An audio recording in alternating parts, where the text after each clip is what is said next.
when you're thinking, oh, I have a child, when you are thinking, oh, I don't want my children to scatter and all that, the thing is that you're actually thinking the worst. That's the worst that can happen. Yeah.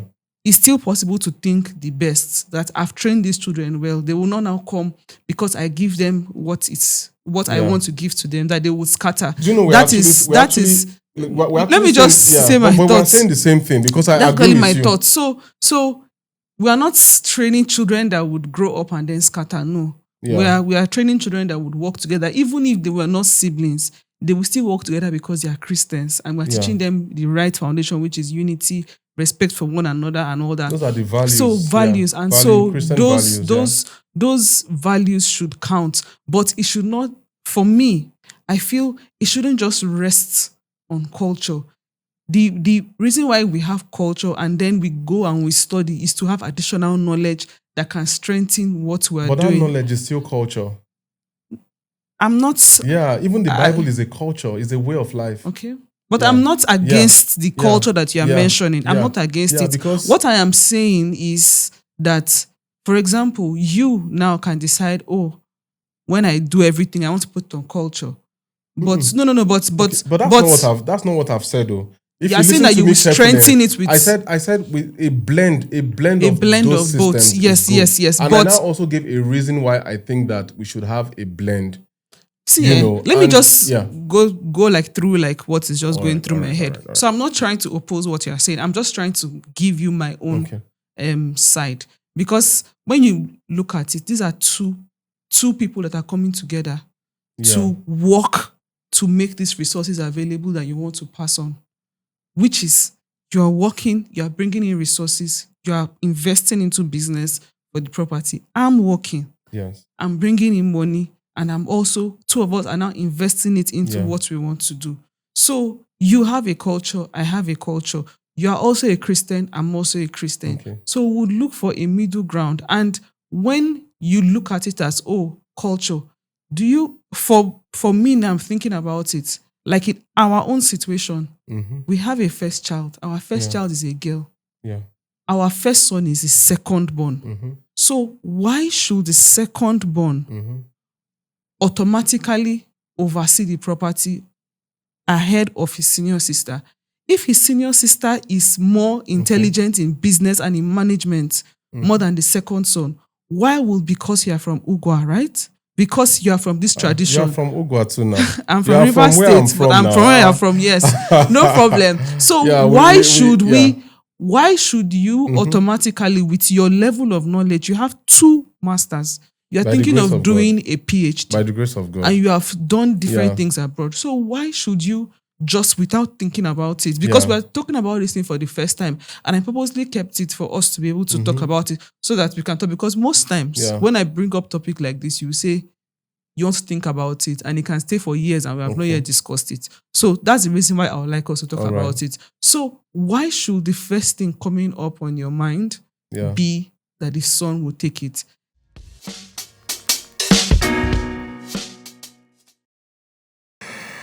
Yeah. Good to see you laughing. Yeah, it's good to be back in the studio, Yeah. So I wanted to just ask about property rights in marriage. Property rights in marriage. Wow. What do you think about property rights in marriage? In the sense that in some traditional families, we have like the men being like the major breadwinners. Yeah. And these men work for years to get like properties for the family. Yeah. Like houses, cars, lands, etc. Yeah. Some of these properties might be like in the man's name or in the woman's name. Yeah. It depends on what the arrangement is. Yeah. And then it's also possible that the woman now comes to a place where she is now making money. Yeah. So by the time she starts getting properties, it can either be in her name or in the family's name and all that. And then, because I've seen couples where like the man buys some properties in his name, the woman buys some properties in her name, and then they also have like joint properties that they buy for their children. Okay. Yeah. So would you say that it's good to have property in the man's name, property in the woman's name, and then joint properties for the children, in the sense that by the time you're writing your will, if every property that you have is in your name, is in both names, and a will is supposed to be read after the death of its testator, right? Yeah. So if all the properties are in both parties' names, then when either the man or the woman dies, that means that property cannot be willed out because one of the parties that is the owner of that property is still alive. So, for example, if it's the woman that dies before the man or the man that dies before the woman and they have a will, they cannot necessarily will, except they want to say, okay, I'm willing my share of the property, but can they really will a house that is built that has both the husband and the wife's name in it? Do you understand what I'm saying? The equity of that person. Yes, the equity. Or is it okay for couples to, like, we have some money, you have your property, I have my properties, and then we now say, okay, we want to buy properties for our children. You bring, I bring, we buy for this child, we buy for this child. So by the time it's time for us to get to the place where we are willing our things to our children, I can say, based on the property I have, I'm willing it to the children this way. Okay. Or you would say you're willing to the children this way. And then for the joint property, we then decide who we want to will it to. Okay. So that when we get to that place where there is debt and everything, there is something to be willed. Because as it is now, if both of us have joint properties, then how do we will when we are not sure of who is dying first? Well, this question is very interesting, and I say that because, then when we studied land law in university, there's something they taught us, Professor Ekpo, that's in Ambrose Ali University, where I had my first degree. There was this Igiogbe. Igiogbe just simply means that the property, let's say the man died without a will, that house or that land where the man lived and died is usually willed to the first son. That one is first son's rights, and in our community, in the whole communal parlance and all that, you find that a lot of our people have not necessarily embraced, writing wills and having all of these things in place, because there is already a means through which culture and traditions have already been able to settle certain things, in that particular sense. I have my own misgivings, on the basis of culture and traditions. And the reason is very simple. Imagine you have an irresponsible son. Like where I come from, it's almost a case of the first son of the man. He practically oversees everything. It doesn't mean he owns everything.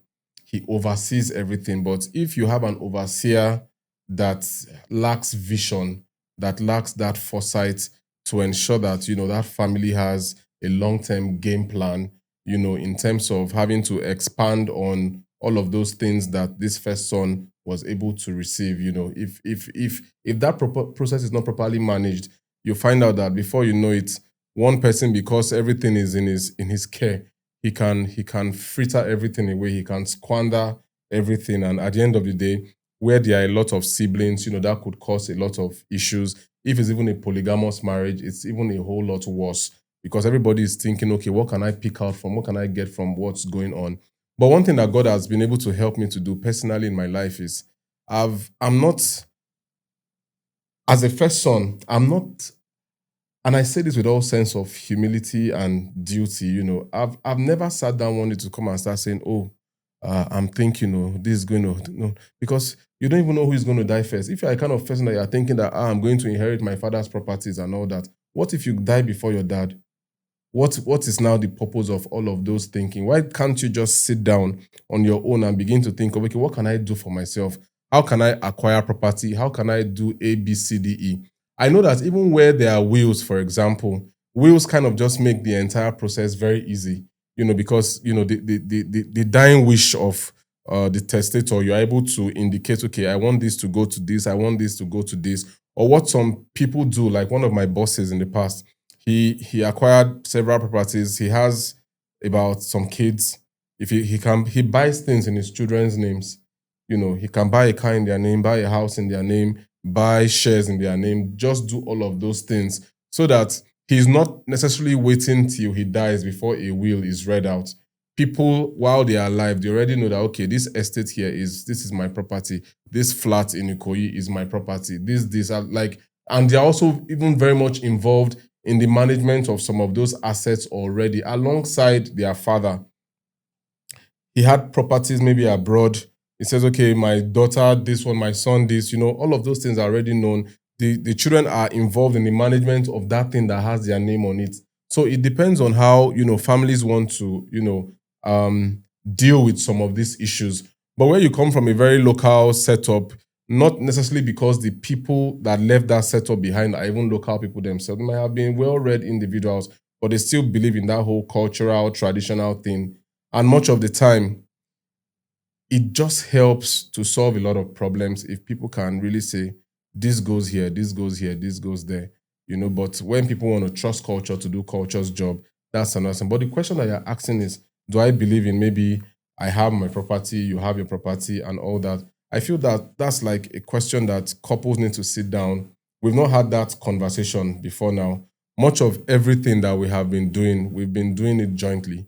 So we have maybe a land, a house, we have cars, all of those things are like, they are jointly owned. Nobody's really thinking of my property, this is mine, this is mine, this is mine. But some people kind of as well get to that point of maturity to say, okay, I want to have this in my name. I want to have that in my name. If it doesn't create conflicts in your marriage, then it's totally fine. But for me, and I would say again, what I've witnessed over the years, and I've also heard that you've also mentioned those things too, like your dad and your mom, they came together, they owned property together, and that was a way of securing that property in the event of certain eventualities and all that. My parents also adopt the same model. There is nothing that my mother buys that is not in my father's name. There is nothing my father buys that is not in my mother's name. So they have lived that kind of a life. And if you even look at their vehicle documents, you see Popsy name, Momsy name. Some you see Momsy's name, Popsy's name.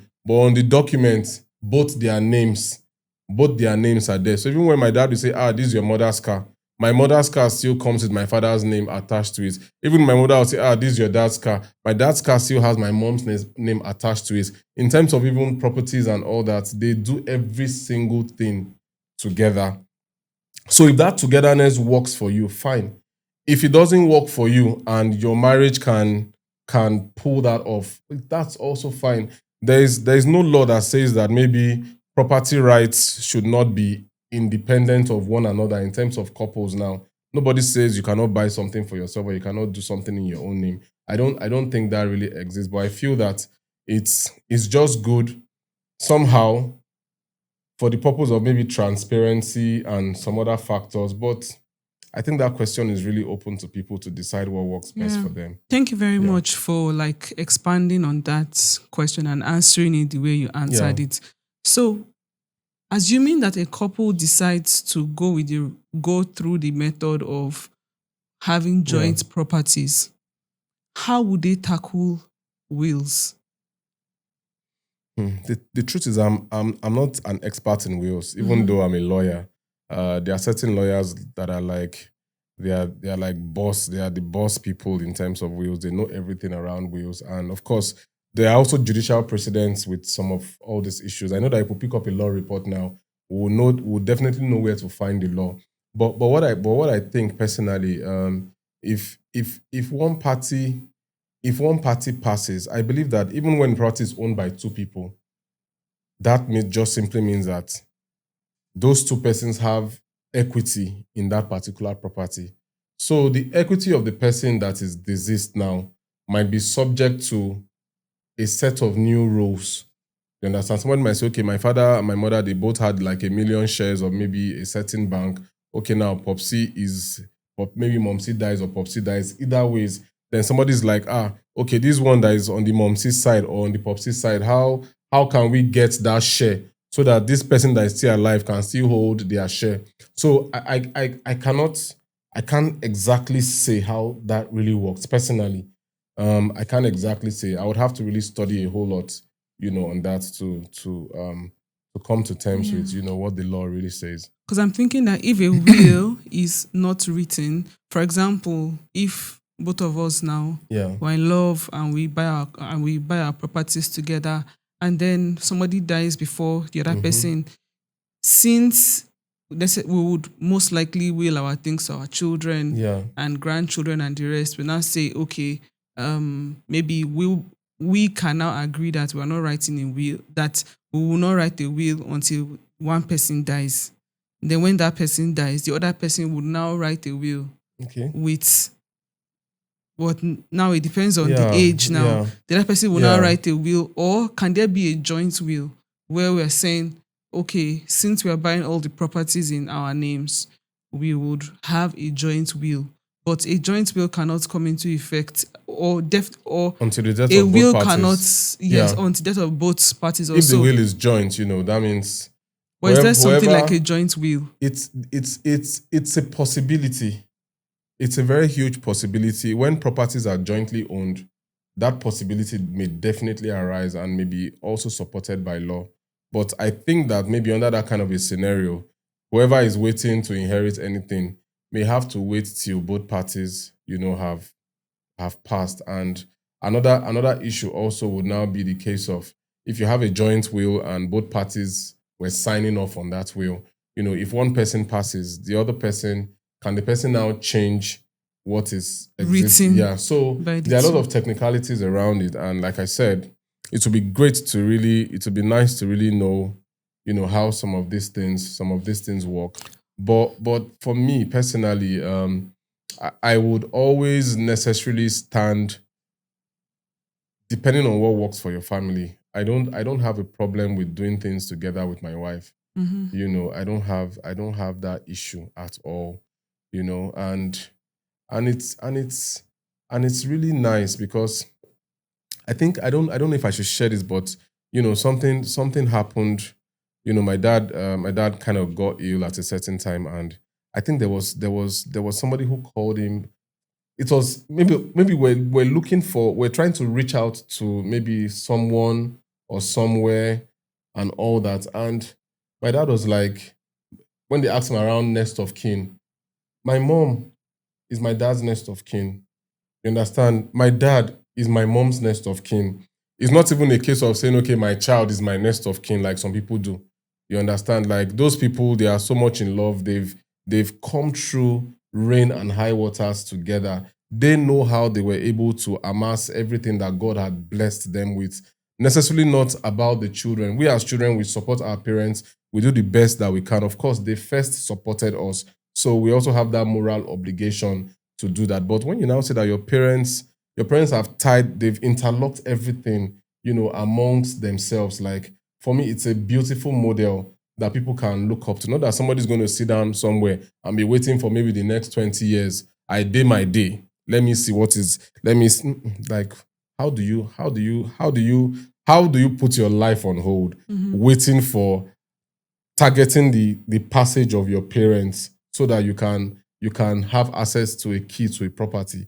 Like for me, that's like it's a very manipulative and deranged thinking. And it just tells me that those parents may not have done everything possible to raise a child that has sense, because I feel that you have the same 24 hours like your parents had. They've given you all the opportunities for you to become that great person in life, and all you can do is to begin to sit back waiting. That's why some children have waited and they died before their parents, even though that was necessarily not the order that God has created. But I feel that a child that has that kind of a mentality, waiting for a parent or a father or a mother to pass so that they can now say, this is mine, it's not well with them. I'm not saying it will not be well with them. I'm just saying that their current mental state, it's definitely not well with them. Would a will be the same as a trust, in the sense that we say, okay, we have this property together, and since we are not sure of how the will works, maybe we would keep it in trust for the children or something like that. Like, okay, this is in trust for when they are this age. Okay. But so at Some that age, that can actually come into effect without the parents even dying. I think a trust, like I don't know how a trust works, if it can come into effect before the parents die, like in the sense of, it's in trust until you are 25, after you're married, there are and some all of that. there are some of those mechanisms that people put in place to be able to, maybe they set some of those things, some of those vehicles up to be able to, if there are like some milestones in the lives of their children, their grandchildren, things like that. Just looking at somebody like Warren Buffett, for example, who is like, he wants to give, is it about 190 something billion, 90 something billion to charity and all that. But that money is not going to his children, but they are going to manage the disbursement of those funds, in line with his own thought process as to how his own funds should go after he passes. And he has already set that system up. I think his first son is the one managing the entire trust, system and all that. So that also works too for some people, but when you're holding something in trust, then it means that you're holding it in trust for someone else. You understand? So they're just different dynamics, really. I wish we had like a wealth management specialist here to just like touch on some of these dynamics. But the worst thing that you can really do as an individual is to not think succession planning. Even in terms of your estate, like think of, okay, how would things be after you go? What are the value systems that should drive, your entire earthly effort all through your life, so that you don't have a child that has lost his way, that comes into the picture and blows everything out. I've heard stories of maybe somebody having like a chill gamble in maybe in Europe or somewhere, and all of a sudden he remembers that his father has one property somewhere in Abuja. He calls friends up. He wants to gamble. He calls somebody up in Nigeria, please, can you put that property up for sale? Or can you sell this? Or can you borrow me money on this property? Things like that. People that didn't work for the effort. They don't even know how money was made, but they are on spending mode. How can I spend? How can I show off? How can I begin to carry women? How can I begin to spend money that I don't know how the money was made, and all of that. So there are just a lot of things that could go wrong when the wrong set of kids or children are given that responsibility without the ethics that can power that responsibility to deliver on the results, that are necessary. So it just really depends. But at the end of the day, only the living can spend money. So I just feel that when people pass, we didn't come to this world with anything, and fortunately so, we're also going to be leaving this world the way we came light. We are living even lighter. So that's just the gospel truth that everybody should prepare for. Yeah, but considering that we, like in our case, we like buy our things jointly, I missed like my train of thoughts. But yes, I remember. What do you think should be our own strategy? Do you think we should leave it up to your traditional system, which is the system that leaves the properties to our first son to manage? Or do you think that we should go through the wills route? Well, the fact remains that if I want to be sincere, maybe based on my own understanding currently, I would rather go for like a dual system. A dual system, which just simply means that, because I believe strongly in that whole heritage. I believe that even while I'm gone, there should be like a rallying point for my family. It should not just be that, okay, everybody has this, has that. People just disappear. They are out of everybody's lives. I believe that there should be somebody, and by position, my first son, there should be somebody that who would play that role to galvanize the family, to bring everybody together, to bring his siblings together, their kids, to just have that whole system where people can still coexist under that family tree and know, okay, this is the root of this family and we have to preserve this legacy. So there should be something in my now and even in my future that should be able to drive that whole system where we do not lose our identity because we now have properties in different parts of the world or in different parts of the country. And because of that, someone's like, okay, I'm minding my business. I'm minding my business. I want a system where my family can still rally around together. And I believe that that's what the whole communal system, tried to basically do. But if you have that system without the proper checks and in the hands of a wrong-minded individual or child that is supposed to see that process through, then there's a problem. So what people who have my own mindset can do might just be to say, okay, what can we do to be able to strengthen, that whole longevity? Like, the individual dies, but the person lives on. He lives on, and there's a process to really ensure that some of the values that somebody had while alive, one's children can still see those values through. I'm trying to understand what it. I said, yes, right? I'm actually trying to understand it. All I've just tried to say, because what you're now saying is that the traditional system so for the properties that we're getting as a family now, for me, the traditional system will rule, but you will strengthen it with the law. Okay, let me share an illustration. When my grandfather died, like, he owned maybe an oil plantation or something like that, or a farm that had a large piece of property with a lot of oil palm fruits and all of that. And when he died, he passed that. He passed by culture. He didn't have a will. By culture, my father was almost like in charge of everything that his father owned. And being the kind of person that he is, he was able to create a structure where everybody was able to benefit from every income generating asset that his father had. And I'll explain that to you.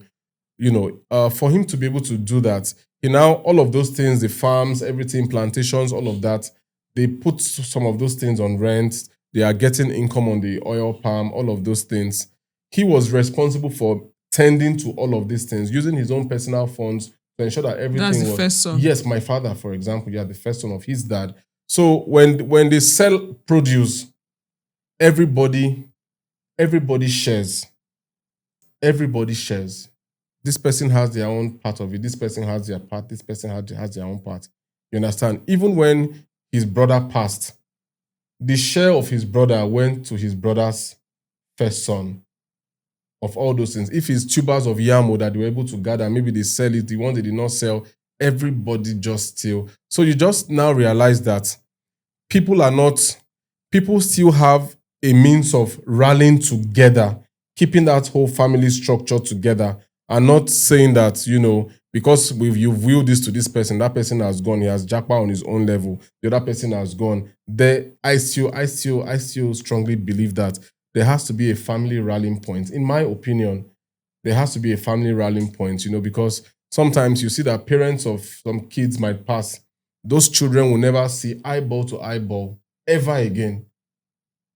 What am I still doing in this family? The mom is dead, the dad is dead. People just go their separate ways. I don't want that to necessarily be what my children will be guided by. And I haven't necessarily thought about this before now. I feel that there should be something on ground that keeps that relationship between all my kids, and that has the ability or capacity to also keep that relationship among their own children, so that we don't lose out on family values or family structure because of property rights. I don't know if that makes any sense. Well, it does make sense, and I've listened to what you have to say. What I'm just thinking of right now is the fact that that's a very good culture, and then now we're in the 21st century, and you're a lawyer. I'm also a lawyer. Yeah. And we are training our children in the way of the Lord. Yes. And we're training them to respect each other. We're training them to love each other. And we're building a legacy, not just traditionally, but we also have businesses that we're running together. Now, with this traditional system that you really admire, will this business and this whole corporate thing that we're building run on your traditional stand? Because I'm just looking at it and I'm thinking, okay, if you've trained your children right, and you can translate that traditional culture that you love into a written document. Okay. And now this written document, you explicitly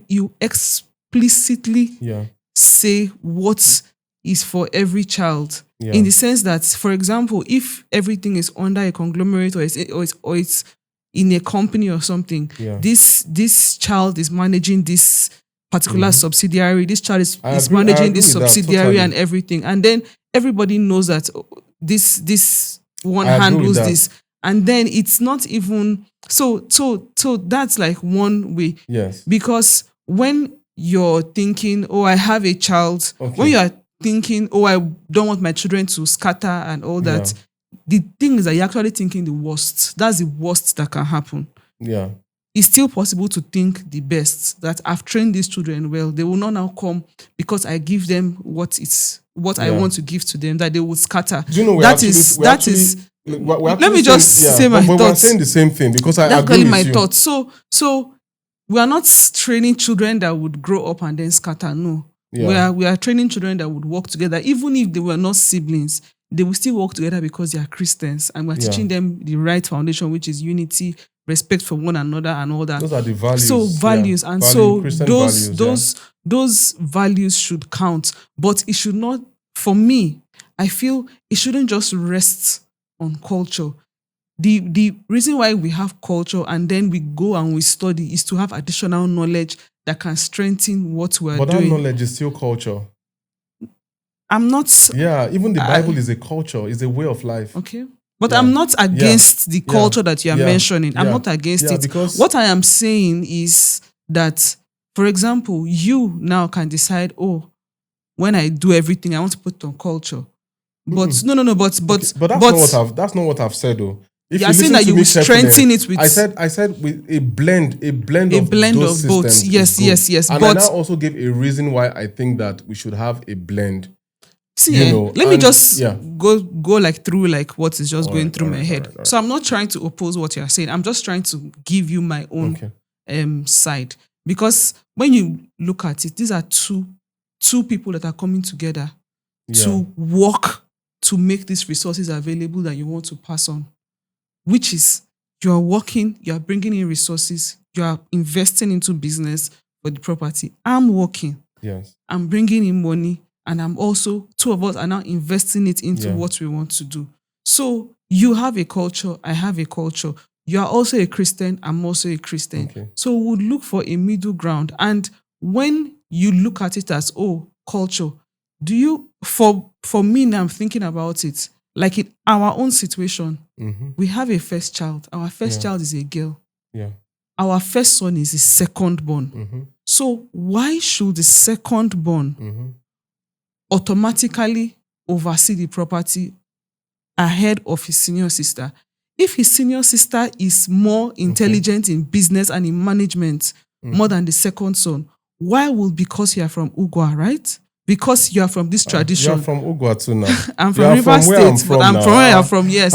No problem. So why should you automatically, with your level of knowledge, you have 2 masters. You're thinking of doing a PhD. By the grace of God. And you have done different things abroad. So why should you just without thinking about it? Because we're talking about this thing for the first time. And I purposely kept it for us to be able to talk about it so that we can talk. Because most times when I bring up topic like this, you say you want to think about it and it can stay for years and we have not yet discussed it. So that's the reason why I would like us to talk about it. So why should the first thing coming up on your mind be that the son will take it?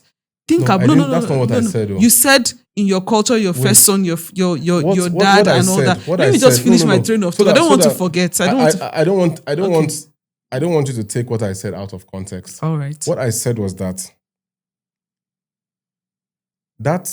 thing that binds a family together. I don't want somewhere by God's going to bless us and maybe you have this here, you have different things, you push people in different directions based on your will, and there's nothing that rallies them together. Okay. I love the will system, but I believe that beyond the will, there should be something deep-rooted. When I say culture, I talk about, my father's values, his father's values, his father's values, his father's values is a patrilineal system.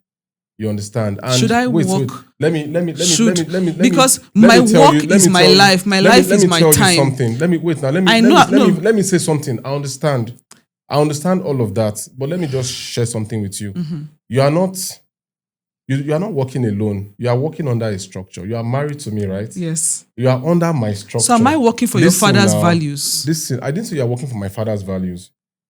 You are not even working for my values. For example, but I'm saying if I work in a proper civil service system for 35 years, I'm saying that, and then I bring in all my salary, I bring in everything that I have, and I submit it under this structure that is guarded by your grandfather and your father, and then now you, which now understands it, and then we're also running a business, and then I bring in all the wisdom and everything from the business. And everything from my 35 years of work, which is my life and my time.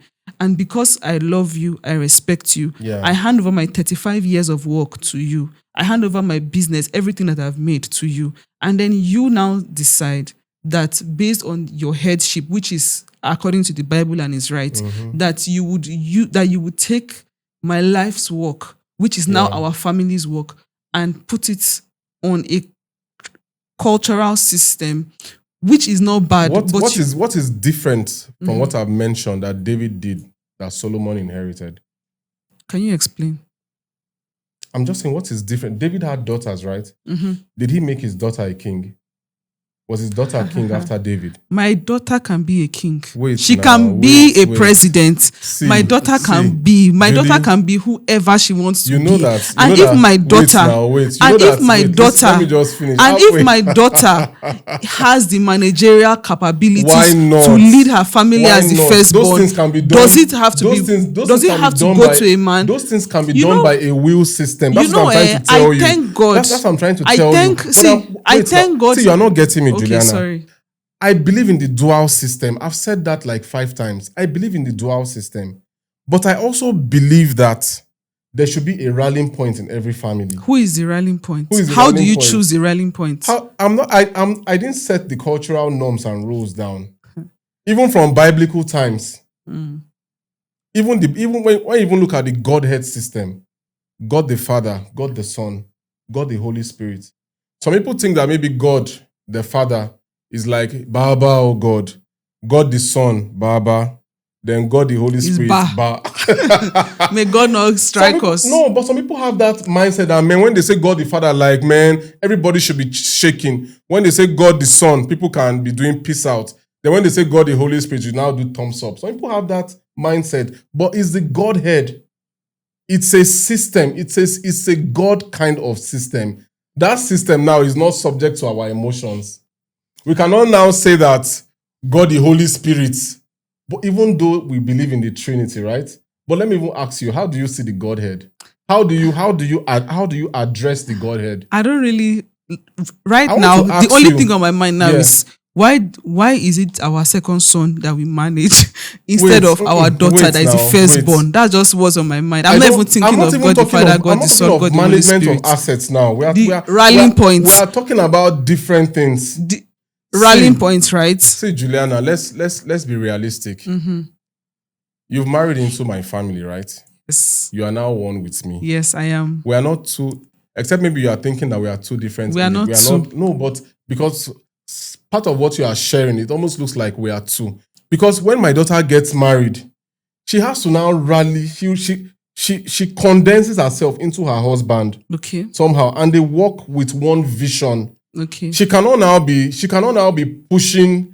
She cannot be pushing two things at the same time. Now you are explaining something to me that is making sense. Continue. She will play her role in my family. Okay. She will play her responsibilities in her husband's family. Okay. I will not expect her and let her discard her life and come and be. Let's be frank now. Okay. A man shall leave his mother and father, cling to his wife. That woman too is living somewhere. That man has clinged to that woman. They are now on a separate family tree. Okay. So based on that family tree, every other thing that you are lucky that you thought of this thing because I don't know how you would have explained this thing to me. No, but you are making sense. So yes, continue. Because you've left your father's house. Continue. There are some responsibilities now that I don't expect you to take when your brother is there. Although you look at your brother and always a young guy. But, no. But of course, I agree that he can handle it. Of course, I believe. Even if you don't, I agree that he can handle it. I agree. It is his responsibility to handle it. I agree. And he is that rallying point of your family. If you didn't know that before now, let me tell it to you. He is the rallying point. No, you're not understanding my point. He is the rallying point. I agree with you. The thing is that you are now Obo. You are now Mrs. Obo. That man remains Robert in Tedeng Etile. What is it that? See, I didn't think about it like this before, and that's the reason why it's a conversation for us to be able to understand each other. Of course. So for me, listening to you and you just saying, culture, this one, and then you now say my first son. To me, it did not make sense because I know that I have a daughter, which is the first child before my first son. Yes. So it's now that you're explaining marriage, which is that the girl, which is our first daughter, would be married and she would move out. And then the first son now being a rallying point. Yes. I now understand. Let me even because share, before I didn't understand. Let me even share something. If you look at TD Jakes' story in the past couple of months, last year up till now, TD Jakes first, he had, what's that his daughter's name? The one married to Ture. Or Tryon, what's his daughter? Ture. Yeah. Sarah Jakes, right? That's her name. She's Sarah Jakes. I think so. Sarah or Sarita? No. Sarita is the wife. Sarah Jakes, yeah. Sarah Jakes, her husband's name and all that. But she's not the first daughter. And she's not the first daughter. He has sons. I know he has sons, but we do not necessarily know the things around TD Jakes that his sons are handling. But we know that the ministry now is now under Sarah Jakes, right? She's like... And her husband. And her husband. So I will not now expect that he knows that, okay, his daughter has a strength in certain things. He will now use, okay, let my son now. It will not make any sense. That's why I'm saying that when you are divesting your resources, all the things you've acquired through life, you say, you take this. But for me, based on that value that I have, it's which already is culture. Which is the culture of God. Like I have your value is the culture of God. Yes, now the Ugwa family culture is the culture of God. Oh God, help us. All of these things are scripturally based. Now look at the life of David. Are you talking about the life of Job? No. I'm saying that. Are you talking about culture of God or culture of Ugwa? Just be clear. Let me understand. I'm influenced by God's culture. Okay, and I come from a community. So I take that God culture to that community. It frames me. The community frames me. God also frames me. But I tie myself much more under God than a community. That's why even when I want to make certain decisions, I think of God. I don't think of what my village people say. What is God telling me per time? But I'm telling you that as far as this issue around maybe the whole patriarchal system that we operate, maybe in India, where a man bears a woman's name, I don't want to go into that. I've never researched it. I've heard it. I don't know how that system also works. That system might work differently from our system in other parts of the world. But one thing I strongly believe, empower your children through your lives. In fact, the Bible says that a wise man leaves an inheritance for his children's children. Is it to the third generation or so? You don't even have to just think of only you have to think of their own offsprings. Like they should be able to say that, this Pa Joseph, may he live long. As it's in heaven, may he be chilling in heaven. This Pa Juliana, may she be chilling in heaven. Because of the genuine wealth that you have left for them. Do you understand? Do the children know that the wealth is coming from the father and the mother, or they just think that it's Pa Joseph? I mentioned Ma Juliana just now. Because you look at my eye, you not say Ma Juliana. Somebody's working all her life, doing everything. They not say Pa Joseph. That is what I'm still saying. That is what I'm still saying. Because a woman that is also a career woman and has business, for example, like me. We are not separate from each other. And so when you not say Pa Joseph and you raise up your shoulder. But I also mentioned Ma Juliana. Because you looked at me, now it's Ma Juliana. How do you know now? Because I hear you. Okay, maybe I should have said Ma Juliana first. No. Listening. What I'm saying is, when we are now in a modern world where you are working, I am working, you are bringing, I am bringing. Okay. We are setting up businesses which are structures that I am putting in my weight into, and you are putting in your weight into. When we are now doing this inheritance thing, let the children understand that it's not just Pa Joseph. Let them understand that this is something that their mother's life and sweat and blood is also inside, and their father's own is also inside. But because of the structure of the Bible and the structure of marriage, the woman has decided to concede and put what she has been able to give to the husband because she trusts the husband to manage it. Now, having that trust on your shoulder is not per Joseph. No, it's a combined work effort. No, but I didn't just say, I said per Joseph and Ma Juliana. I almost called you Ma Joseph. Maybe I should have said Ma Joseph. It's a combined effort of like the both of us. And now, when you're even thinking of inheritance, that inheritance should not just be from the point of, my culture is mine. No, you also think that this whole my culture, somebody else's sweat too is inside this thing. How can I distribute this inheritance in a way that it also gives justice to the sweat and the life of this woman that also works to invest in it? Can I shock you now? Shock me. Even the Supreme Court of Nigeria, I think there's a judicial precedent to that where people took a case from the Southeast and it got to Supreme Court. They were trying to deny women of access to property and all that. Yes. And the Supreme Court had to jettison an old culture that said women cannot own property. Women cannot own, they cannot even inherit. Can you imagine, as a woman, you cannot inherit from your father? I even heard a story of a very popular justice in Port Harcourt or Rivers State that passed. And the guy had only a daughter. He had only a daughter. And the law in that area, they were like, it must be a man that must do something or something. Like before the guy passed, every single asset he had transferred in his daughter's name. Nothing was left for culture and tradition to determine. So when you know your society, you're able to now look for ways to move around it. But never forget, my daughter is going to get married one day and she would cling to her husband. They will become one flesh. I don't expect her,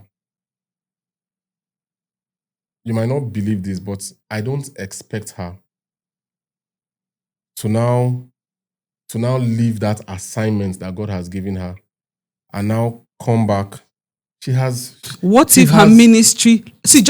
Imagine. No. See, let's not fiddle around. This is very important. No, I understand what you are saying. I understand you fully. Even you are saying expect me to be. Yes, I understand. I understand. Even beyond my expectation, you will not. I understand. I fully understand you. You are saying that your daughter will get married and she will move and function under the assignment that God has given her and her husband. Yes, that's now my question to you is... she's still from a family. I understand. And that's why I talked about the rallying point. I understand. If you don't have that rallying point system, that means the family is gone. I understand. When parents pass, the family is already disintegrated. It's gone. There is no family. I understand. I'm saying, what if you have a situation like the situation that TD Jakes has, where she got married to her husband. Sarah Jakes got married to her husband. But their assignment was still tied to her father's ministry. Yeah. And now they've handed everything over to her and her husband. Is that an anomaly? It's not an anomaly. Why will it be? It's not. That's a ministry. But you are saying something like... But I'm also telling you that she has moved, so why should she? We are multidimensional human beings, right? Highly multidimensional. Yeah. That ministry is one dimension. There might be real estate somewhere. In fact, TD Jakes has a lot of film rights, different things. There are a lot of things around. I'm just using him as a focal person to be able to dissect some of these issues. And I believe that he would not be that kind of a person that will now say, okay, he's acting on the basis of maybe the strength of his children and of course on the direction of God. You understand? Because that's a man that hears God. He's a great man of God. He hears God. So he's acting on that direction of God. And he wants to see that whole succession planning system play out in his lifetime. Not to now wait for after he's dead. People will now be fighting. No. He's putting his house in order. That's what every family should do part-time. But I have you as my partner for life. I'm not going anywhere by the grace of God. You are not also going anywhere by the grace of God. But as much as possible, some of the things that on the basis of our education, we should be able to act with that wisdom. In fact, I attended a retreat. My team in church, we had a retreat, and my team leader was talking about the fact that he has already set many things right in his family in terms of God forbid that eventuality, are people going to be running helter-skelter? He said he has mapped out, he has a life plan. And it really, I'm even happy you brought this up today. Like somebody who is not even a lawyer, you must not even be a lawyer to have this kind of sense. He has the wealth management system that will power his family. He has instituted that structure so that God forbid anything happens, the family is not in a total mess or disarray. So it's our responsibility as men, as parents, as wives, as husbands, to see how that we can have the right system, the right structure that can power our family beyond while we are here. When we leave here, what happens? Even though we may not necessarily know, the body will be decaying, but the spirit has already gone. You understand? So let it not just be a case of somebody lived a life and look at Donald Trump, for example. Look at that family name.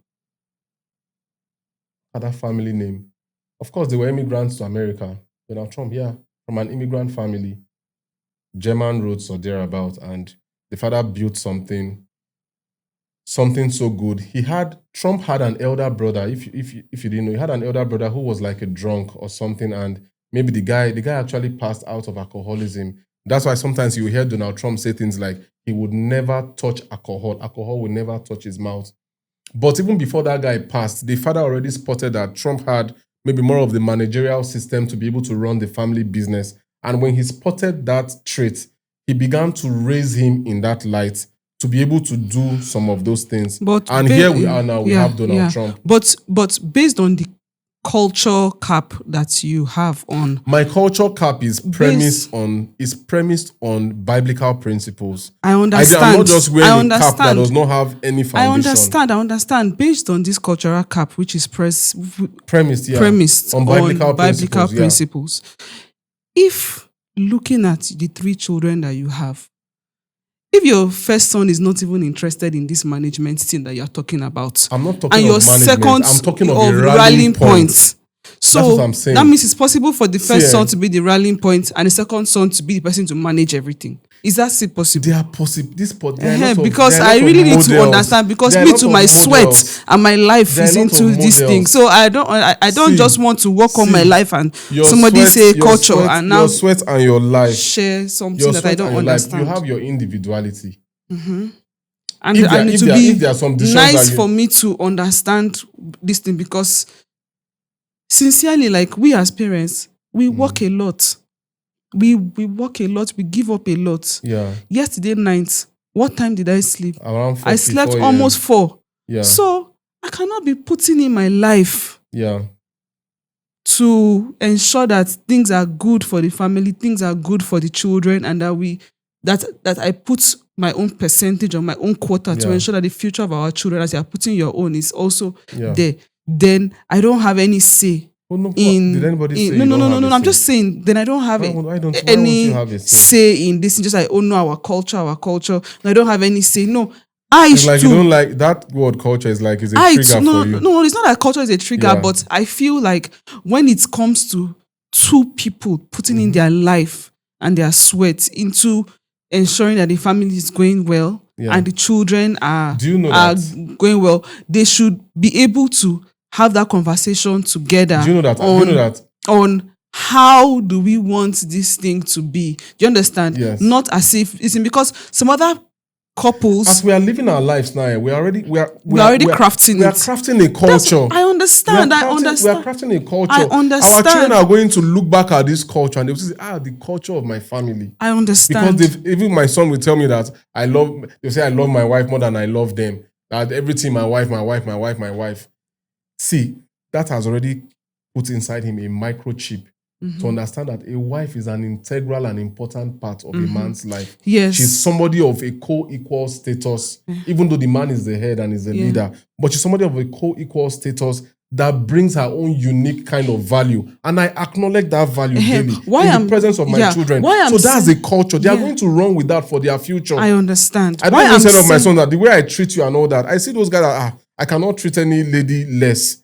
My father, I've never seen my father shout to my mother, insult her, denigrate her, injure her. Yeah. You know? I agree. I understand. So it's a culture. Why I'm saying what? Yes, it's a culture. I understand that culture is is a coming culture from somewhere. I picked some of those things too up growing up as a child. I never saw my father do certain things. I can never do those things I never saw him do I to understand. you. My son so has seen it. That's our family value. Yeah, I understand. What I'm saying is because there are people that are watching. Of course. And there are people that might not have the same kind of culture that you have. So when you keep using culture, some people that are not, some people that don't have this kind of culture, like you mentioned someone that's from a place where the woman cannot inherit and the man was wise enough to be able to dispense his property everything before he died. Now, somebody that is not as wise as that can say, oh, Joseph Obo said culture, that we flow in the culture premised on God, and based on their understanding of what culture premised on God is, they now say, okay, the wife submits her property and then the man administers it based on culture. I didn't say that, Sha. I didn't say the wife should submit her property. Okay. I've not said that throughout this conversation. No. What 12 I've said is, I do my stuff and I make money. You do your stuff, you make money. Yeah. But we get properties jointly, right? Mm-hmm. And when we get these properties jointly, at the end, based on the conversation that we're having now, it is the culture. I want to ask you a deeper question. Let me just finish. Yes. If I was not making any money. Let me finish now. Finish. Let me finish. I am making money. You are making money, right? And then we're bringing it together to buy joint properties. Yeah. And with these joint properties now, based on how we are running our family, if there's anything about inheritance, you are the one that will manage it for the family. Right? I'm listening to you. No, am I correct or I'm not? We would. Yeah, we. I told you about my parents. Like, they do everything together. Every single thing they do together. Mm-hmm. They don't... Their own level of 5 and 6, I've not witnessed it before. And you know how they live, so you understand what I'm saying. Yes. Even the way my father never gave the impression of a male child being superior to a female child. In fact, he drummed that in our heads early in life and he said, I don't discriminate in my children. Mm-hmm. Those were his words. I do not discriminate. If a woman can be a PhD doctorate, I will support her to that level. If a man decides that he wants to be a mechanic, I will also support his mechanic dream. My father doesn't discriminate. He has never discriminated. I don't feel like because I'm his first son, I have any special status or a special place. I don't view myself in that, and I'm being very sincere with you under God. I don't view myself in that light, like there's something special about me. No, that's why in my own thought process and thinking, just like Abraham Lincoln said, what can you do I think of what can I do for myself? What can I do that would be like a mark that I'm leaving for my own children? I never one day think of, I want to do this, I want to pick this from my dad. No. He has done what every reasonable father can do for his son. He has raised me to be the man that I am today, giving me all the value systems that can power any future that I can ever imagine in my head. That's more than enough that man has given me. So I'm not now sitting down on the back side of a bench waiting for something on the extra. I'm not having that thought process. But I will play my role in my family. I don't know if it makes sense. I cannot run out of that role. I cannot run out of that role to be there for my parents, to do all the things that I need to do to keep that family value system of togetherness, communal living, love, sharing, all of those things. That's why I talk about a cost. What was the word I used? A rallying point. A rallying point. Somebody has to play that rallying point role. It can be a man, it can be a woman. But I'm saying that if a woman is married, her responsibilities, she has to be thinking, how can I support under God? Because that's the plan of God. How can you help your husband? You join your husband as a helpmeet. You are not a helpmeet to your brothers. You are a helpmeet to your husband. If you misapply that role, you are acting out of order under God. That's why some women sometimes you see that even they are so scared of even picking their father's name. I once listened to a woman talk about, if I know what's the value of her husband's name, when her father's name is this one, she attached husband name. That was her own reason for saying my name will be this plus my husband's name, because she just felt that her husband's name doesn't really have enough value compared to her father's name, and she still wanted to tag along with that her father's name, so that can still open some doors for her. That's her decision. People look at these things differently. But when you now begin to think that, okay, you are a helpmate to your husband, you are forgetting that role, and you are thinking of another role that God has not given you, you are acting out of order. You're acting out of order. Okay, so back to the point that I was trying to make. Yeah, so what I'm trying to say is, in the family that we have now, based on my understanding of it, is I am working, right? And you too, you're working. And we're bringing up resources, and we're bringing up structures, companies that we're building, and we're building a legacy, right? But the focal point or the person that is administering that is you. We are administering. What do I administer?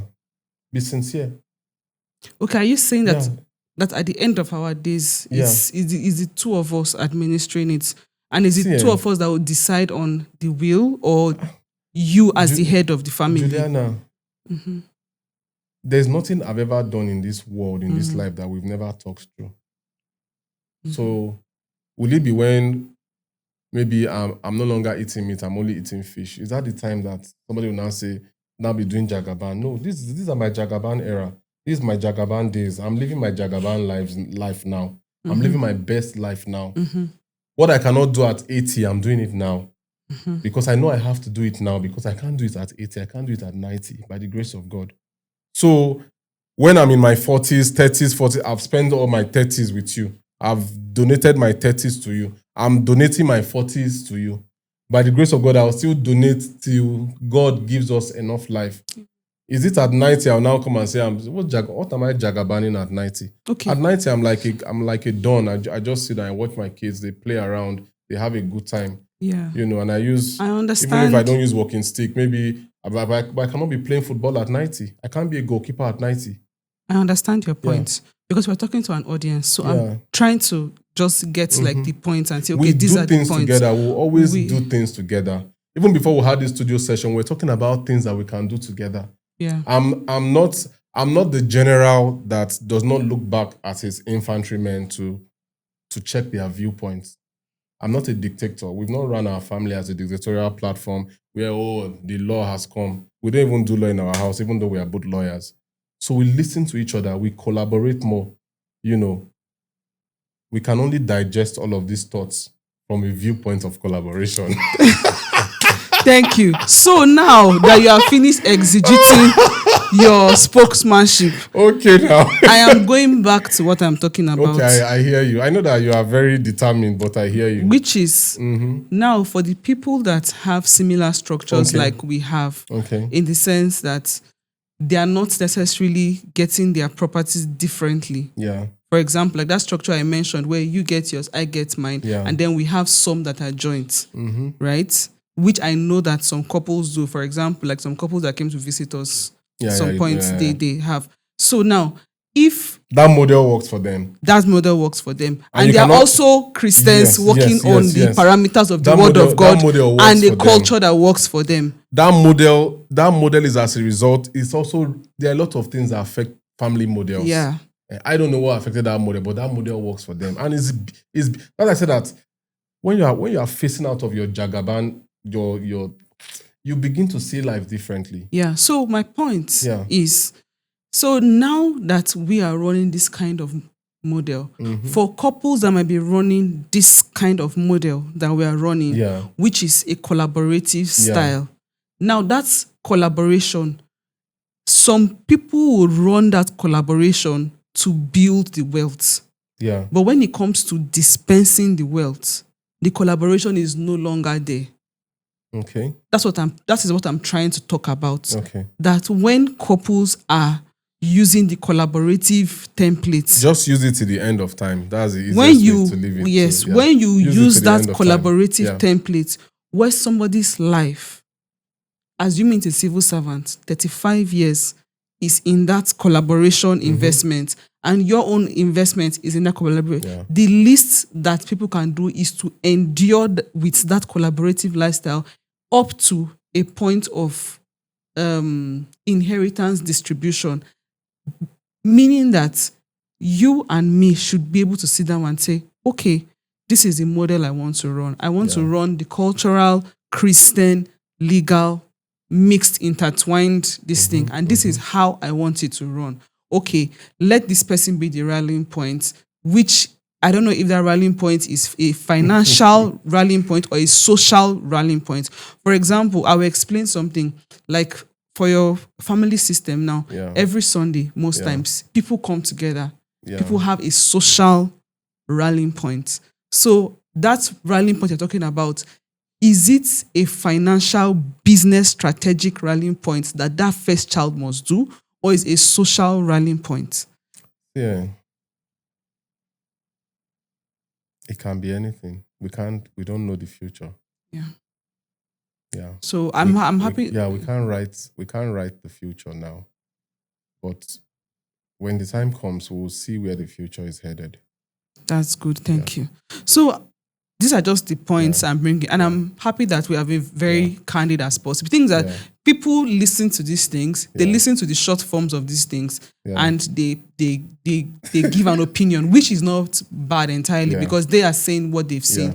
But this is life. This is two people bearing out their lives and just talking about what couples talk about behind closed doors. And we are just confident enough to have it in front of the camera. And this is also legacy.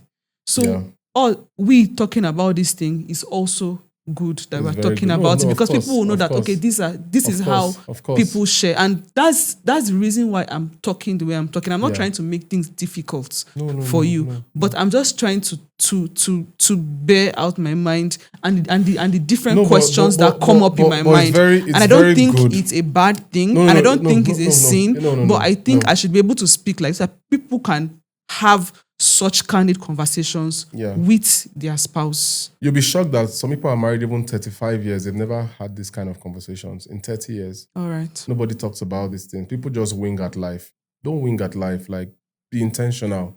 If you don't have a will and you think it's necessary at your age and stage in life, write one. Write a will. Don't now stress your children to be running around court, going to probate, this, that. Write a will. Just simplify the process for your children. Simplify it for your wife.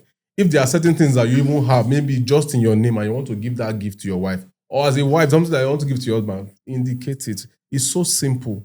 Writing a will is so simple. It's so simple. It's not difficult.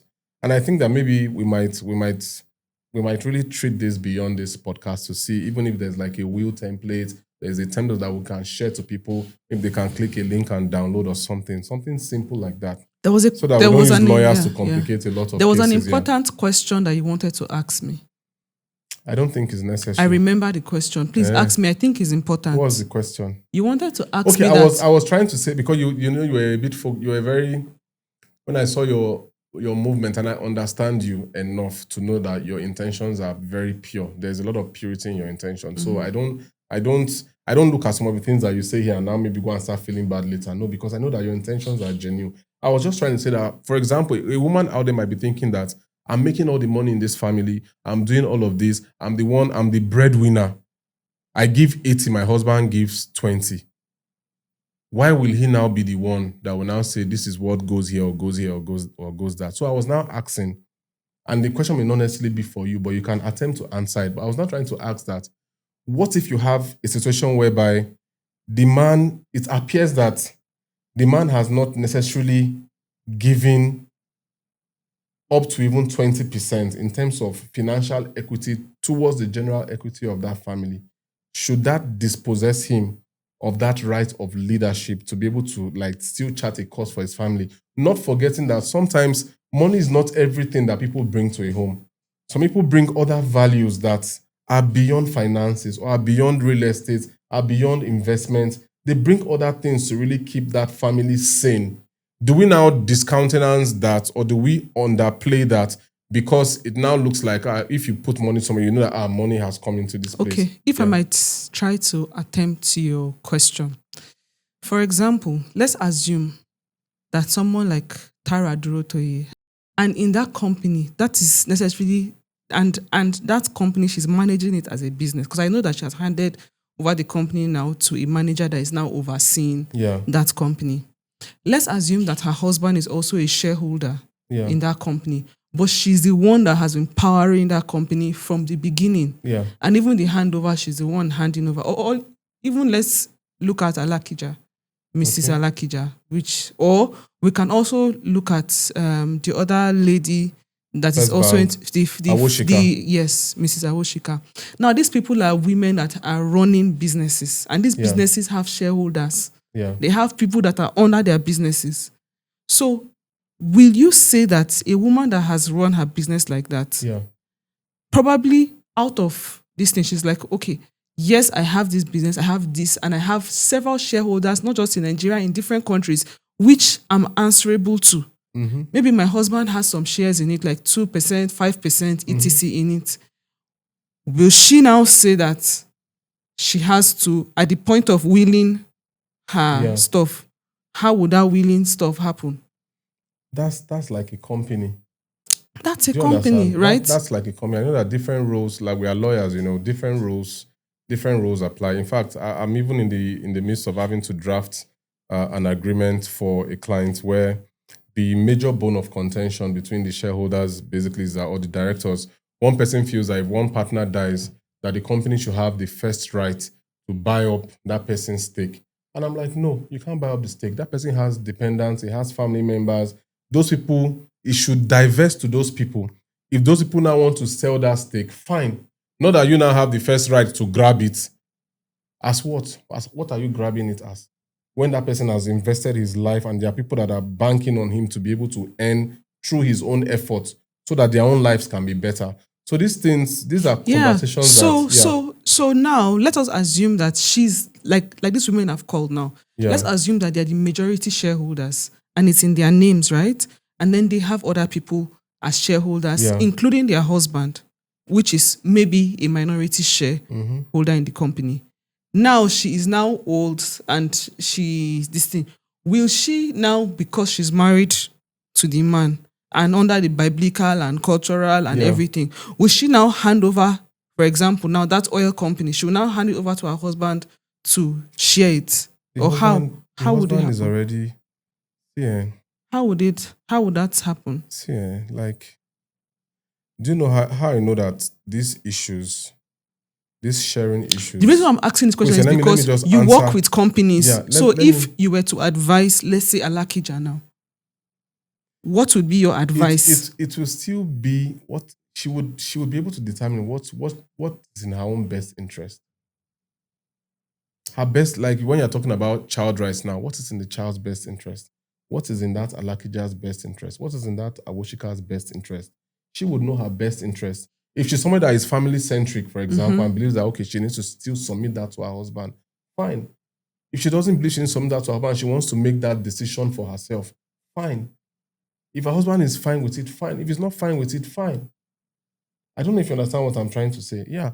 India by Yandeba.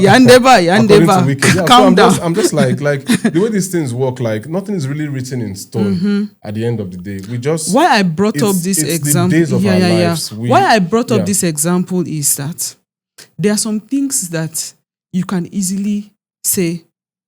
For example, if I work and they pay me salary, and I bring that salary and I say, okay, I think we should get a land. You add your money, I add my money, we buy a land. It's a joint land, it's a joint property, and we are building like that. That's a different thing. At the end, two of us think about, okay, how should this thing? And of course, it's still majorly, strongly under you because you are the head of the family. So even if I don't even contribute to that land, for example. Yes, even though you even contribute 100 naira. Let's assume even 100 naira. Even if I don't even contribute anything, you are still the head. It's still how families decide That's to run their families. You are still the head of the family. For example, the woman out there now, you have like $1 billion naira, for example, and you feel that you want to buy that property in your name because maybe your family does not have that value system of co-ownership. If you work for your family, fine. We're even trying to address the co-ownership, which I totally agree with what you're saying. What I'm talking about now is... My mouth is... Sorry. Yeah. What I'm even talking about now is on the corporate business side. Business is business at the end of the day. So on the business side now, based on the family values on co-working... That's why even in business, you hear things like, they'll talk about the successor to the person. They talk about the estate of the shareholder. All of those terminologies are already there to cater for scenarios like this. So that one shareholder that feels that he's Methuselah in the company will not wake up one morning and just, that is what Kolobi, to just grab everything that should go to, yeah. So there are rules around these things, even for businesses, basically. Yeah, so to answer your question about if that, what is my own take on when a man doesn't bring anything, when it appears, because when it appears that he doesn't bring anything financial, or he brings very little financial. Now, there is a video that I listened to, and this video was like a panel session of several women that had like lots of like major CEOs, top world CEOs. And these women were saying that when it came to like that, okay, there's particular woman that shared that she and her husband were doing like a joint, like putting money into a pool, and they withdraw to spend. But after a while, she discovered that she was putting in a lot into the pool. A lot more into the pool compared to what her husband was putting into the pool. And that sometimes she would just see the spending, and it was very upsetting to her, and it was bringing a lot of rancor and conflict in the house. And that what she and her husband just decided for peace was they would keep their money separate, but they would have a percentage of what they put into the pool. And that was how they sorted it out, and that whole quarrel that was coming up. So the thing is, different families have what works for them. So if for that kind of woman now that was bringing in so much into the family, and it was this, and I don't know if she's a Christian, I don't know, but that was how they sorted out their own problem in their own family. But for another family now, they can say, okay, they will be putting everything, and the woman is the one bringing in almost this, and they'll put in everything, and maybe they're into the whole submission thing, and he's somebody that likes to, let's assume, gets something when he feels sad. When he feels sad, he should just buy something. Like how some people feel sad and they want to eat chocolates, or they feel sad and they feel maybe they need a new phone, or they need a new laptop, or they need a new car or something. Some even buy cars when they feel sad. So he just takes from the pool and he buys, and then it's causing issues in the house. And then they now decide, let us keep these things separate and all that. But if they still leave everything and they buy everything together and they do everything together, and then when it's now time for the will side, because she submits to the head of the family. See, a woman can write her will. That's if she owns something, right? But if she doesn't own, for example, a woman can write her in will. Our marriage now, I don't own anything. Do I own anything? That's what I'm saying. So if I'm writing a will, what would be in my will? I don't own anything. That's what I'm saying. That's why I mentioned that. What will be in your will? That's why I mentioned if I'm writing a will, what will be in my will? Nothing will be in the will. There should be a way that two people who are married and co-own stuff can still be able to will stuff. How? Yeah, there should be. Maybe we'll research that and we'll come back and share to people that have that model so that we can make it useful for them. Yeah. I think we need to do like a call to action on something similar to this question of the how. Yeah, because how do you divest stuff when those things are jointly owned? And when something is jointly owned, the truth is, unlike music where you have something that is jointly owned and then you have like a split sheet agreement where you say you have 10%, you have 2%, you have 20%.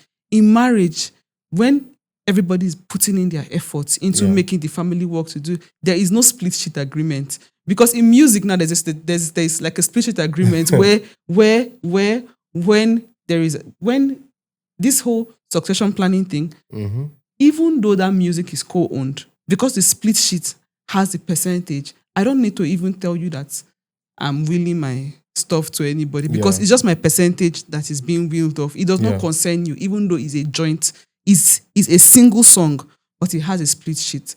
But in marriage, it's not like we are co-owning things together, buying lands together, and then we have a split sheet, which is saying there is still a split sheet. But you'll be shocked that some marriages might still have a split sheet. Kind of model, you understand? But there are just so many things into the discussion. But I think that the best thing is to have an open mind when having this discussion. Yeah. Because if you don't have an open mind when having this discussion, it will be a tough conversation. The final thing that I would just say is the greatest gift or the greatest asset that you can give to your children. The houses are important, but the gift of a changed life. That's not the greatest. The greatest the greatest thing that you can give is the right value system. Not the gift of a changed life. The right value is value system. Not the gift of a changed life. The acceptance of Jesus Christ is not the greatest. You say it's not the greatest. Hear yourself, oh. You say that the best gift you can give a child is not the gift of a child. Even Jesus Christ is a value system. It's a value Christianity system. Is a value system. Yes. What's the best gift you can give to a child? Christianity is a value system. I'm not saying Christianity is the gift of a changed life, and which is right acceptance of Jesus Christ. And the right value systems. Some people believe that they are Christians, but if you check their value systems, it's very poor. And that's why there is the fruits of the Spirit and the gift of the Spirit. There's the character that powers the gift. This video is enough for any wise person to listen to, and your life will be changed. I pray that you guys continue to get blessed by the things that we do. If there are things you feel that we should talk about, please do let us know. Talk to us. Share this video. Subscribe. Just love up on us. And if you want to also support this House of Utterance Ministries, please feel free. Feel free. It's free feel.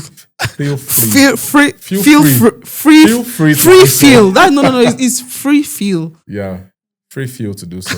God bless you. No. Please, before we God bless you, everybody, I just want to say that having this conversation is not easy. When you're having this conversation, one, try to have an open mind. Yeah. Allow both parties to talk in the sense that let the man talk, let the woman talk, listen to each other. Let it not bring up quarrel and defensiveness, and just talk about it as open as you can, especially if the model that you are running is the collaborative kind of model which both of us are running. If it's a model where you have yours, I have mine, it might not be it might not be this. When it's time to parent, the wife will keep her money because the man does not have, all those kind of things. Yeah. So it might not be no. Based on the model that I shared. Based on the model. It's your turn to buy. No. Let us not trivialize it or just turn it into a joke. If it would not be funny if a woman and a man agrees to put in a percentage in a pool. They are not arguing about who will buy fuel. They have money in a pool because once I receive my salary, I put 70% in the pool. You receive yours, you put 70% in the pool. Once it's time to buy fuel or gas, we already have a card for that. So it will not be an issue. So it's not even like a funny thing or a bad thing. No, it's not. That is not, I don't see it as a bad model.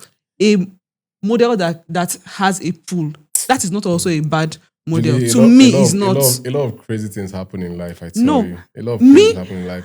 There are families that started out But I'm not looking at the extremes. There are families that started out You are looking at the extremes. Let me even tell you. I'm not looking at the extremes. This video is long. One last story. I'm not looking at the extremes. One last story I want to share. There are families that started out well. Maybe the woman wasn't earning. The man was doing everything. They were doing things jointly. After the woman started earning, then she now decided that model is not really working very well because she now wants to have, she's now seeing prospects that maybe what she's earning, her husband may never be able to come into that kind of grace based on her own limited understanding. She now, moves for another model. Don't worry, you are free to spend your own. Let me spend my own. Don't go to the worst. Don't go to the worst. I'm just saying that. What if it's a 70% model? I'm just saying that. What if it's a 70% model? Yeah, may God just guide couples, because if you go on Reddit to really see the things that break homes, is this conversation that we had like easily now. Mm-hmm. Some people will have the same conversation. They are going straight to their lawyers for divorce. What I don't want to say is, when you are thinking about things like this, don't go for the worst example. I'm not even going for it. I'm just trying to say that let people know that those extremes also exist. Mm-hmm. But let the Holy Spirit guide you. Because at the end of the day, no matter how much money you have, you can't be married. Your money can't make love to you. Have you ever someone that was having sex with dollars? Your money can't make sex with you. You can't have sex with your money. So the important thing is building relationship. You see some of these videos of white people that they show sometimes that we watch on Reels, and you see them happy. They are holding hands in the street. There's no Lamborghini there. They are elderly. They're in walking sticks together. They are struggling to even kiss each other. At that level is companionship that is the most important. The most important thing you can share is that undiluted love, that undiluted companionship with one another. It's not about money. It's not about house. It's not about lands. In how many feet can you sleep? You can't sleep in a whole hotel. Even in that Trump Towers, Trump cannot sleep. No matter how big Trump is, he cannot sleep in the whole Trump Towers. It's still a small corner.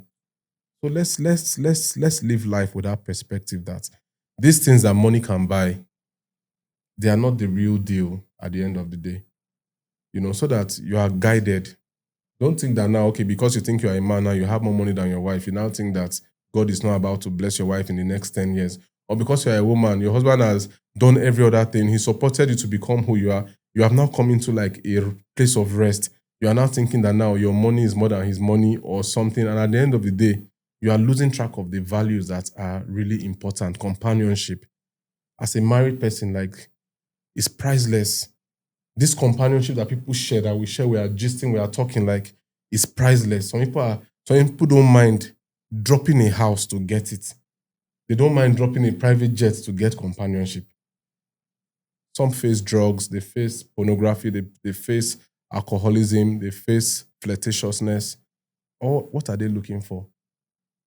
It's companionship. Money cannot replace that. So have direction in your thought process. Even when you're talking about a will with your spouse and you think that maybe it's what you contributed that is more and all of those things, have direction. A dead man doesn't think about a will. The will only speaks after his death. Even after he dies, he cannot influence what goes on how the children will fritter the wealth or spend it or anything. No, he can't. So let's have the right perspective, to some of these conversations. I encourage you to have those conversations. Begin to think, how can you have proper structure and system after you are gone? How do you want your family to exist? Those are powerful thoughts that couples should discuss. We've never had this kind of conversation before. And what do people do when you ask your spouse and your spouse says, I'll think about it, we'll talk about it, and years are going by? How do you really, especially when you're running a collaborative kind of system with your spouse? Because for me, for us that are running a collaborative system now, one of the gifts that we have is the fact that we have a platform like this. And for me, I see it as a very therapeutic platform where I can really talk about some things, because I know that to keep you out of this camera to talk about things, most times you would most likely say we will discuss it later. I will think about outside of the camera. That's it. So for some you know how your husband talks or your wife talks, try and leverage on that. So for you have some that wisdom and you're getting me to talk, so it's nice.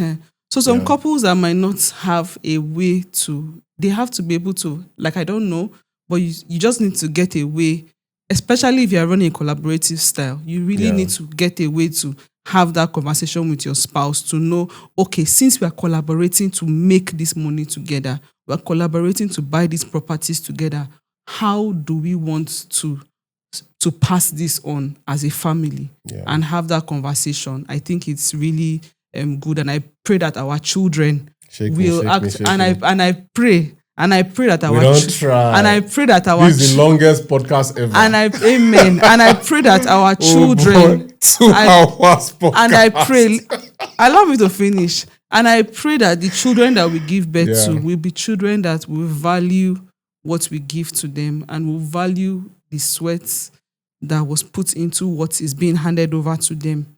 That's my prayer. And that's finally that the couples that will be discussing this, that the discussions that we have, we prophesy into their own discussions, that it will not be a tense conversation. It will not be a conversation that will lead to divorce. Instead, it will be a conversation that will lead to better understanding for them. Amen. In Jesus' name, amen. You are blessed, guys. God bless you. The temperament of Jesus. Wait.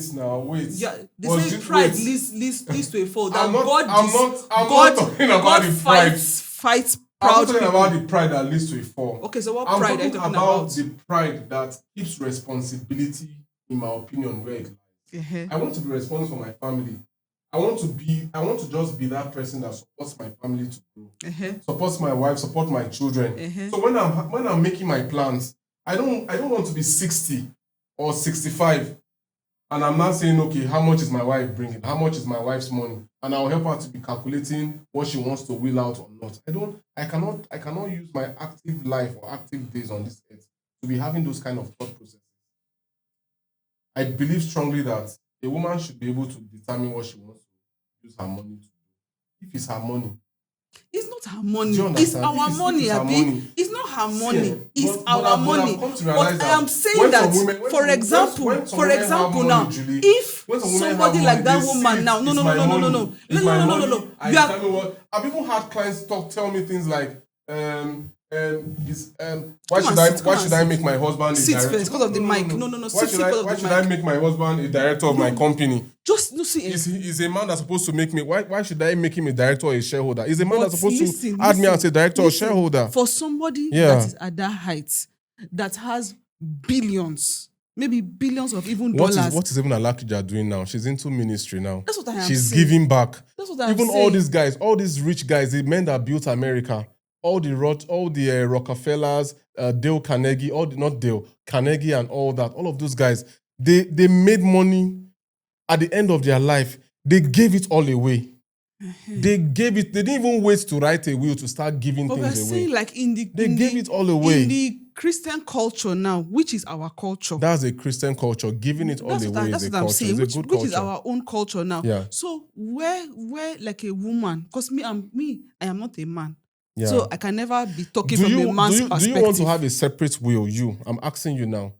Do you want to say, okay, this is my own will? Because if you want to have a separate will, that means the whole collaborative way of keeping assets together may not really be for you.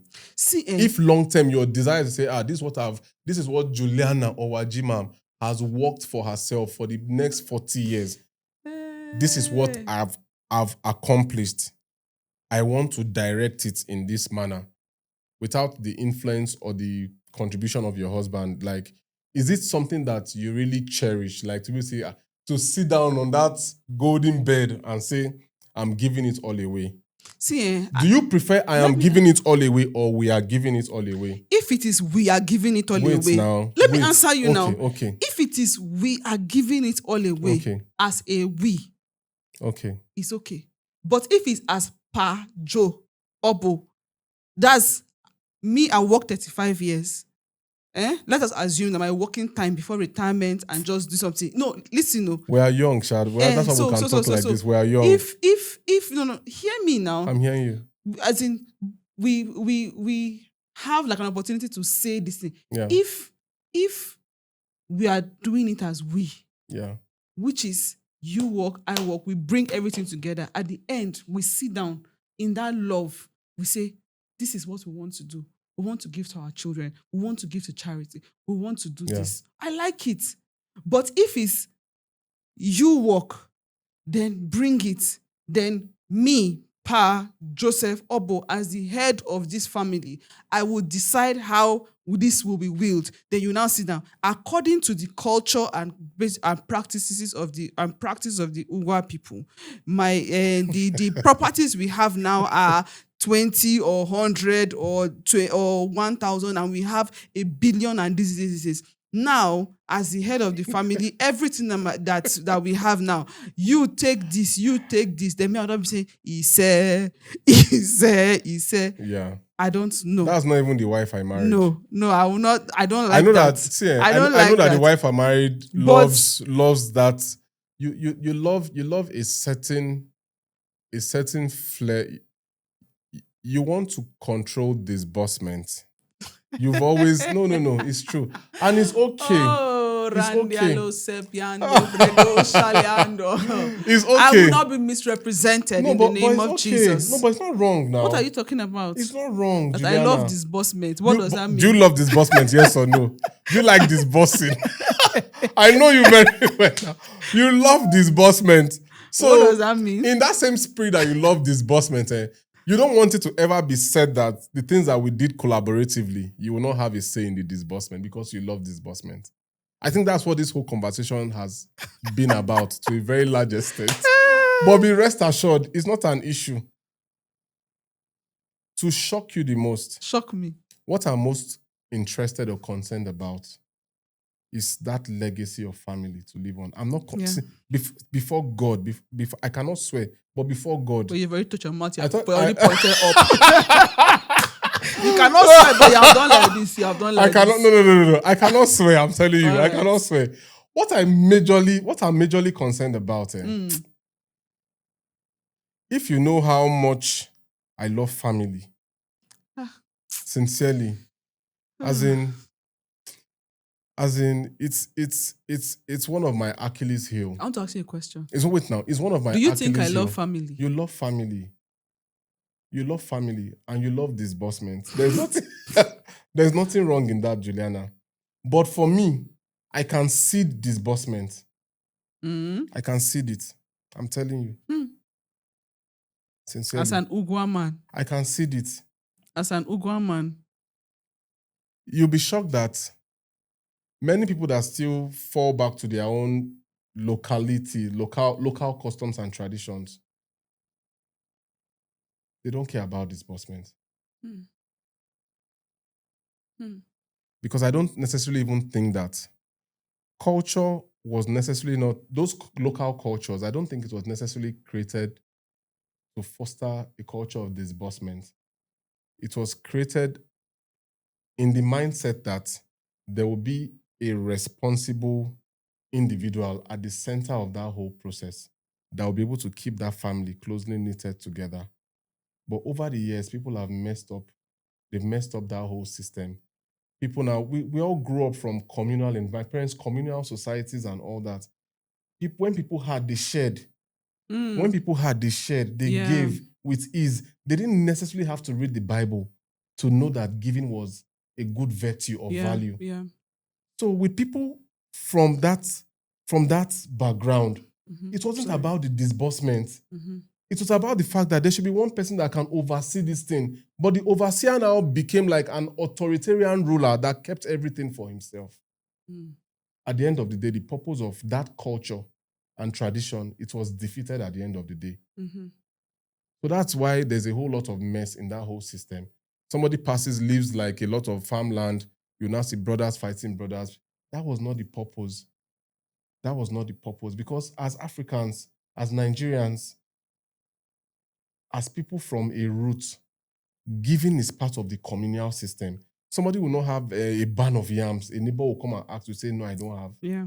Now, people can hide behind their monies in their account. Nobody is seeing it. Oh, I don't have. Yeah. When your yam is outside, people see it. They will not go and take from it. People will not go and harvest your yams in your farm. Those were the things that held families and societies and communities together. But communities have lost their values. Culture has now become a dinosaur that has come around to eat itself into extinction. That's what's going on currently. So it's a pain. It's a pain. That's why much of these things are being rewritten. You have to rewrite it because the human beings that were put in a place of authority to mold this system that will work in the interest of everybody, they have failed culture. They have failed themselves. They have failed humanity. So that conversation, it's the reason why these conversations are necessary in the now. I think this is a Martin Luther King moment based on the words that have come out of you. I don't. The day I start caring about disbursement, remind me of today. Family is my utmost.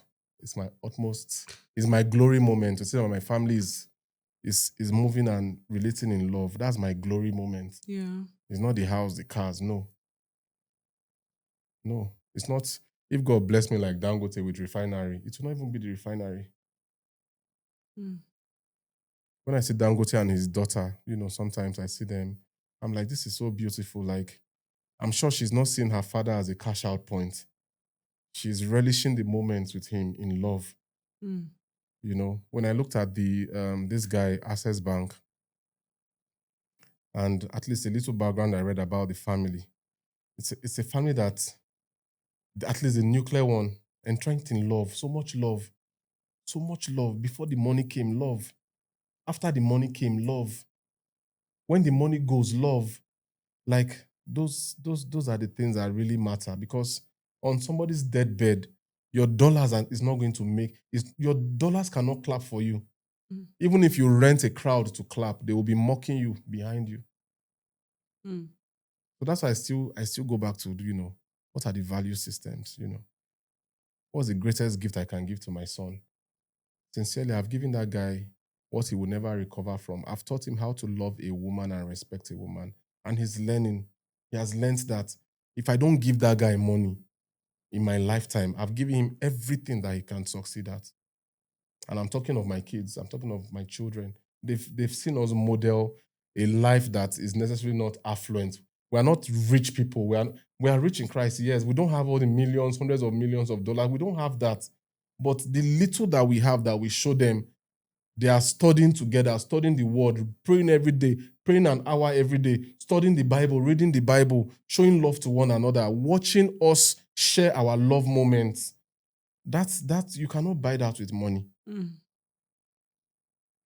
Mm. TD Jakes once sang one song, "The Lord has blessed me. If he doesn't do anymore, he has already done it all." I will not say I've done it all, because there's a lot, man. I want to live a very long life. But if what my kids know now is the only thing that they learn for their future, they will succeed in life. Mm. And I'm proud. I'm a proud father. And I'm proud that I've done it with a woman that has been consistently putting the structure in place in our family. And that is you. Mm. I cannot rule that out. I didn't achieve this alone. It took a wise woman, a submissive woman, a woman that is also concerned about achievements, not just living her life in a laissez-faire manner, not concerned about anything in life. You're not that kind of person. So the fusion of what we represent is a foundation upon which our children are going to grow and also create new value systems that their lives will be premised on. And for me, that is more than any money I can will to a child. Mm. So that's why I say I don't care. I don't care about disbursements. Sincerely speaking, I don't care about disbursements. Without people, what's the point? It's pointless. Life is pointless without the right people. So you go out there, you chase money all your life. You want to be the career guru every day of your life. You are looking at the externalities. You have forgotten those internal things that really make us who we are. That's why parents fail. That's why many of you are failing in life, because you are majoring on the minor things. And when the chips are down, one of my friends lost the dad recently, and he told me how that his kids, in his dad's last moments, like the kids were all around his father and all that, and he knew that his father didn't even have up to an hour left to live. He could feel it from the father's breath. The guy was praying for his grandkids and all that. He was like, my father is soon going to die. He now asked the children to go out so that they will not live with that trauma for the rest of their lives. And he held the dad. The dad breathed his last. Tell me whether pounds, dollars, or euros were in that environment. No. It's the people. It's people that matter the most. If you chase money without people, you are the greatest loser in life. Sincerely. No. Oh, when you enter into No. this mode, No. no, I can't even like No, it's just the people. This is like It's just the people. a moment, yeah. It's just the people. Popsy sold his house, he sold the property, and I passed by the area and I saw that the new owners, they are busting all the blocks apart, breaking everything. If you pass there, you see that house is a skeleton. What he was like, the civil service house. They brought the whole mess down. A long time ago. They brought the mess down. So what do we live for? Do we live to own properties, to own land, to do this, to buy estate, to cheat people? What do we really live for? So please get your priorities right. Get your priorities right. I know that one of the reasons why Jesus would not have necessarily gotten himself involved in a lot of accusations, because he knew what was more important. The things above, not on these earthly things. No matter how much Dangote tries, he can never be buried with a bag of cement. Never. Can never be buried with a bag of cement. Never. He goes empty. Mm. They will not even put fuel. They won't put fuel in his grave. He goes empty. We all go empty. So what's all this craze about that we cannot really focus on what's truly important in life? People. Sharing those experiences. Living life to the fullest. Sharing, giving, caring. What else? What else is in this life? So write your will with understanding. Write it with love. You give somebody a house. You spent all your years, 50 years living to buy one, to get one property in your entire lifetime. You will it out to your son that sells it 6 months after you are dead. He sells it and guess what? He just sold that money to go and rent a room in Transcorp with a babe. Spend 6 months, the money is gone. What you used 80 years to achieve, somebody blew it with a babe in 6 months. What is this world? That's why Solomon at the end of the day now had to tell us the sad part, that no matter how far we go or how far we try, all is vanity. We get nothing out of this world. The most important thing, your soul, Christ Jesus, like just love upon God. That's the greatest gift you can actually give to yourself. And I'm answering the question you earlier asked me in the other session. The greatest gift, Christ Jesus, Christ in you, the hope of glory. Full stop. Christ in you, the hope of glory. 7 words. Full stop. That is the whole purpose of life. Christ in you. Everything else is zero. See how they are demolishing houses in Abuja, even some part of Lagos. Some people even borrowed money to build. They are bringing it down. Please. Have this conversation, but have it in wisdom. There's nothing. Somebody once left, said she started making money. She started bullshitting her husband that did every single thing for her. Because of money, she's now wearing new clothes, going to club, having a good time, living a wild life. Is that life? Are you really living? You just started dying without knowing it. So what's the point of life, really? Let's think in perspective. I was in National Hospital the other day, and they brought a man in a very nice Honda Accord. Beautiful car. They brought the man DOA, dead on arrival. See his daughters, everybody crying, wailing, shouting. Dead on arrival. With his mouth open. And I asked myself, what's the purpose of life? It's people. People, show love. Have Christ. Christ in you, the hope of glory. May God continue to give us wisdom. Amen. Amen. Julie, I think we have done a good. We have not done badly today. Even me, I'm a bit emotional right now. I'm a bit on the mushy side. I think I need a break of the mics, just to reflect and to thank God for his mercies. This is what you get when you ask your husband about writing a will. You make him emotional. I hope you are still recording it. That's what you get. When you ask husband about a will, that's what you get. You make him emotional. Don't ask him to be like this, Pa Obo, Pa Joseph Obo. When you focus on getting nitty-gritty ask about the will, then he gets emotional. Congrats.